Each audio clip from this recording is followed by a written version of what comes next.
이번엔 국내외 이슈 진단을 통해 시장 흐름을 예측해보는 증시 저격 시간입니다. 도움 말씀에 김무식 와우넷 파트너 나와 계십니다. 안녕하십니까? 안녕하십니까? 네, 방송 전에 잠깐 얘기를 나누는데 기분이 굉장히 좋아 보이셨습니다. 최근 글로벌 증시 흐름 마음에 드십니까? 그럼요. 뭐 우리 증권 시장에 함께하는 분들 다 아시지 않습니까? 장 흐름에 따라서 요동을 칠 수밖에 없는 이 기분 안타깝지만 그렇죠. 지난주는 대단히 좋았죠. 빅4 이벤트가 정말 잘 마무리되면서 그렇죠. 진짜 훌륭하게 끝났습니다. 특히 BOJ 통화 정책이 있었던 일본 증시가 발군이었어요. 놀라웠죠. 의외였죠. 상당히 어떻게 보면 굉장히 셌었고 FOMC 같은 경우는 좀 다소 매파적인 점도표가 나오지 않을까 좀 불안한 기색도 있었지만은 그렇죠. 기존 스탠스가 변함없더라. 그 때문에 안도랠리가 나왔습니다. 한 세 차례 정도 금리 인하 정도를 기대하고 있지 않습니까? 거기다가 엔비디아의 GTC 행사 같은 경우도 초반 젠슨 황 기조연설이 중요했는데 새벽 5시부터 7시까지 많은 분들이 보셨을 거예요. 저도 생방으로 보고 있었는데 보면서도 이걸 왜 보고 있나 생각은 들지만 워낙 중요하니까 그렇죠. 약간의 실망감도 있었는데 역시 엔비디아는 엔비디아였다. 그렇죠. 한 주 동안 또 급등하는 모습을 보였고요. 거기다가 이제 기름을 끼얹은 건 마이크론의 실적 발표가 있었는데 슈퍼 서프라이즈 실적이 나오면서 폭등을 내버렸죠. 자, 이런 부분들이 이제 반도체주에 힘을 실어준 게 아닌가. 미증시는 지난주에 전반이 강세였습니다. 여기 보시면 반도체나 그다음에 빅테크주 모두 지금 강세를 보였고 엔비디아 마이크론이 각각 7%, 18% 급등을 했고요. 빅테크 구글과 메타 같은 경우도 6%, 5% 상승해주는 모습을 보였고 못난이 테슬라가 플러스 4%. 거기다가 금융주도 강했어요. 골드만삭스 같은 경우도 뭐 5% 등등 하면서 금융주도 강세를 보였다는 점. 해서 빅테크, 반도체, 금융주 강세가 돋보였다. 다만 이제 조금 중요한 것 중에 하나는 이들 섹터가 좋았지만은 그를 제외한 나머지 섹터들도 순환매가 돌았다. 우리가 알게 모르고 밑에서 올라온 종목들이 굉장히 많았다는 점이 중요한 것이 아닌가라는 말씀드리고 이건 아무래도 FOMC 회의의 영향도 있었다. 그렇게 정리가 됩니다. 자, 국내로 돌아오면 이런 글로벌 증시 빅4 이벤트가 잘 마무리된 것도 하나가 있겠고 거기다가 삼성전자의 주총이 있었잖아요. 그렇죠. 성토장이었지만은 정말 좋은 비전을 제시했다 그렇게 보고 있습니다. 해서 삼성전자가 무려 한 주간에 9% 급등을 했고 SK하이닉스가 6% 급등하면서 반도체와 전체 우리 시장을 견인했다 그렇게 봐야 되겠죠. 엔비디아 젠슨 황의 삼성전자 거론 이게 컸었죠. 그렇죠. 굉장히 큰 부분을 차지했고 마이크론 슈퍼 서프라이즈 실적 발표 거기다 주총에서 또 HBM 등 반도체 부분에 대해서 긍정적인 비전을 제시했지 않습니까? 이런 부분들이 삼성전자의 강세를 이끌었다. 해서 전체적으로 반도체와 밸류업에 대한 기대감이 여전했었는데 특히 이제 외국인이 지난주에도 조 단위의 매수세를 기록했습니다. 특히 삼성전자에 대해서만 무려 2조 3천억 엄청난 매수세. 바로 직전까지 1조 이상의 매도가 있었거든요. 근데 바로 엔비디아의 이 GTC 행사 직후에 외국인들이 갑자기 돌아서면서 2조 이상을 매수를 해버린 겁니다. 그러다 보니까 SK하이닉스 그 외에 또 SK하이닉스, 현대차, 삼성물산 같은 종목에도 매수가 여전히 이어지면서 코스피 상승을 견인했다 그렇게 봐야 될 것 같습니다. 아까 미국 시장 같은 경우도 여러 가지 빅테크 관련주만 오른 게 아니고 주변주도 올라간다는 말씀을 드렸는데 이건 우리 증시도 지난주에 마찬가지였다. 모멘텀이 강한 반도체 밸류업주만 움직인 게 아니고 잠깐 쉴 때 보면은 틈새에서 다른 섹터들도 움직이고 있더라. 지난주에 보면은 방산, 우주, 항공, 로봇 5G 정도의 관련주가 조금 주목을 받았다. 그렇게 말씀을 드리겠습니다. 알겠습니다. 지난주 증시 흐름 간단하게 체크해 봤고요. 자, 지난주 빅 이벤트들이 워낙 많았던 만큼 이번 주는 좀 숨 돌리고 싶은데 이번 주도 뭐 챙겨봐야 될 일정들이 많이 있습니다. 그래도 거래 자체는 하루 쉬어가가지고 미국은 4거래일 정도밖에 안 되는데 어떤 일정들 중요하겠습니까? 지난주는 이제 빅4라고 해서 하나같이 중요한 이벤트였는데 이번 주는 큰 건 없고요.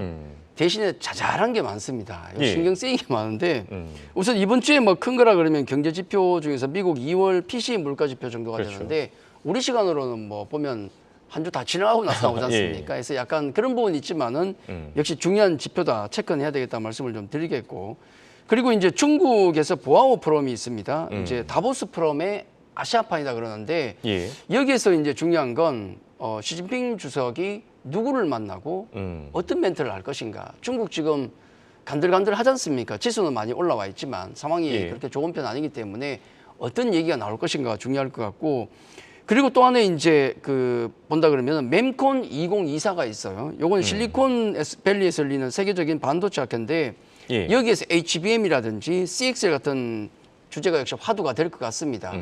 여기에서 삼성전자가 또 아무래도 발표 내용도 지금 있는데 좀 주목을 받고 있습니다. 그래서 반도체 관련해서도 강한 이슈가 하나 있다는 말씀드리고, 그리고 기타 이슈를 놓고 보면 GDC 2024 게임 개발자 컨퍼런스가 있겠고, 또 26일 보면 엔젤 로보틱스가 또 상장하잖아요. 웨어러블 관련입니다.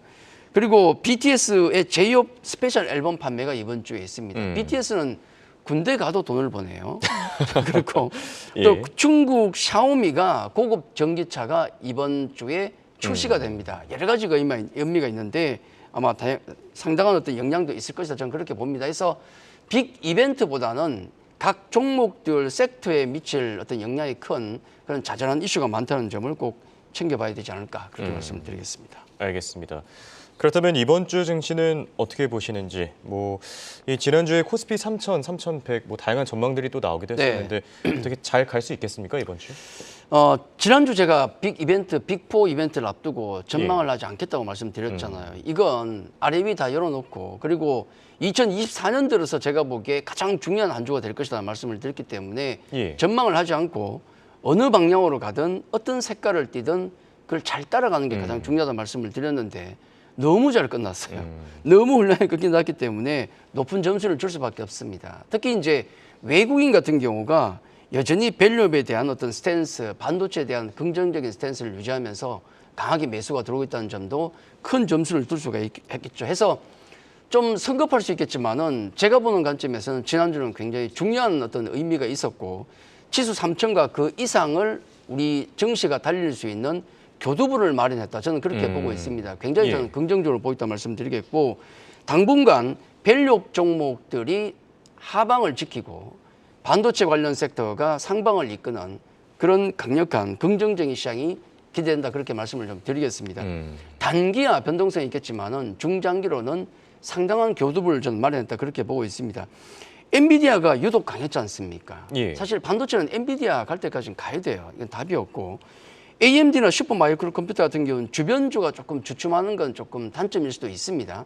하지만 엔비디아가 워낙에 건재했다는 점, 그리고 국내 반도체 기업들의 실적 발표가 계속 나오겠지만은 지금 강력한 턴어라운드가 계속 기대가 되고 있지 않습니까? 긍정적인 관점 유지할 수밖에 없겠고, 그리고 특히나 하방을 강력하게 지지하는 우리 밸류업 관련 프로그램 관련 얘기인데, 우리 정책 당국의 밸류업 의지가 더 강해지고 있어요. 최근에 이제 6월에 3번을 발표한다고 그랬는데 5월에 발표했다가 땡겼지 않습니까? 거기다가 자사주 매입 소각 시 법인세를 감면하고 배당 소득세 같은 경우는 분리 과세를 하겠다. 이거 정말 강력한 거거든요. 이런 부분을 여러 번 천명하고 있고, 스튜어십 코드까지 개정한다. 이런 소식까지 전해지면서 이거 밸류업에 대한 정책 당국의 의지는 더 강해지고 있구나. 그리고 문제는 뭐냐면 이런 그 강력한 의지를 보이고 있음에도 불구하고 지금 매도를 하고 있는 쪽은 우리 국내 기관이에요. 그렇죠. 외국인들은 이번 주에도 지금 주요 기관들이 방한한다는 소식도 있고, 한국 증시에 대해서 관심이 높은데 오히려 국내 세력들이 팔고 있다는 점은 정말 안타까운 일이다 말씀을 좀 드리겠고요. 그래서 어쨌든 결론적으로 외국인의 강한 매수세가 이어지고 있고, 반도체와 밸류업 종목들 대형주기 때문에 지수를 이끌 수밖에 없지 않습니까? 그런 관점에서 보면 긍정적으로 볼 수밖에 없다는 말씀드리고, 다만 이제 우리가 전략 관점에서 들어가면 조금 다르게 볼 필요도 있습니다. 당연히 우리 그 반도체 밸류업 관련주를 강하게 봐야 됩니다. 이게 메인이기 때문에. 그렇죠. 하지만 좀 균형 잡힌 시각이 필요한데, 첫째는 여러분 포트폴리오에 만약에 지금 현재 밸류업 종목이라든지 반도체 종목이 없다 그러면은 뭔가 잘못돼 가고 있는 겁니다. 반드시 있어야 된다. 이건 뭐 당연한 것 아니겠습니까? 그렇죠. 그런 얘기도 합니다. 밸류업 관련주가 최근에 많이 올랐기 때문에 꼭지가 아니냐, 반도체 많이 올랐기 때문에 꼭지가 아니냐, 그런 말씀을 하시는데, 꼭지는 누가 만든지를 기억하셔야 돼요. 2021년 초에 삼성전자라든지 현대차가 포모 현상으로 급등 나올 때 누가 그 꼭지를 만들었습니까? 개인 투자자였거든요. 그렇죠. 작년에 2차전지 여름에 폭등이 나올 때, 포모 때문에 나올 때 누가 꼭지를 만들었습니까? 그때도 안타깝지만 개인 투자자였습니다. 예. 물론 거기에는 쇼커버링이라는 외국인 매수가 있었지만은 개인 투자자 주도했거든요.